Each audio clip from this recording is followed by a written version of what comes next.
সুকুমার রায়ের লেখা। হেড অফিসের বড়বাবু।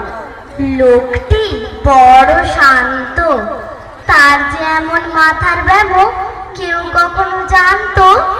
দিব্যি ছিলেন খোশ মেজাজে, চেয়ারখানি চেপে একলা বসে ঝিমঝিমিয়ে হঠাৎ গেলেন খেপে। আটকে ওঠে হাত পা ছুঁড়ে, চোখটি করে গোল। হঠাৎ বলেন, গেলুম গেলুম, আমায় ধরে তোল। তাই শুনে কেউ বদ্যি ডাকে, কেউ বা হাঁকে পুলিশ, কেউ বা বলে কামড়ে দেবে, সাবধানেতে তুলিস। ব্যস্ত সবাই এদিক ওদিক, করছে ঘোরাঘুরি।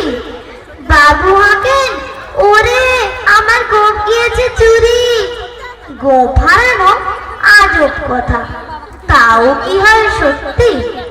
গোপ জোড়া তো তেমনি আছে, কমেনি এক রত্তি।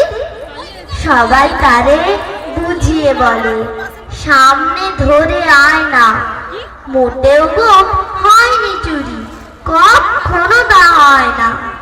রেগে আগুন তেলে বেগুন, তেড়ে বলেন তিনি, কারো কথায় ধার ধারি নে, সব বেটাকেই চিনি।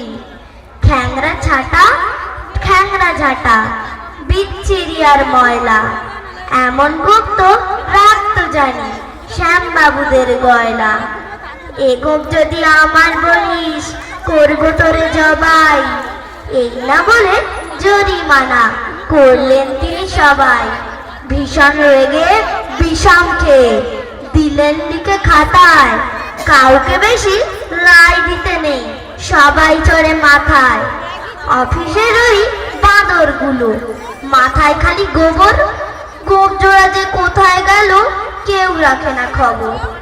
ইচ্ছে করে এই বেটাদের গোপ ধরে খুব নাচি, মুখগুলোর মুন্ডু ধরে কোদাল দিয়ে চাচি। গোপকে বলে তোমার আমার, গোপ কি কারো কেনা? গোফের আমি গোফের তুমি, তাই দিয়ে যায় চেনা।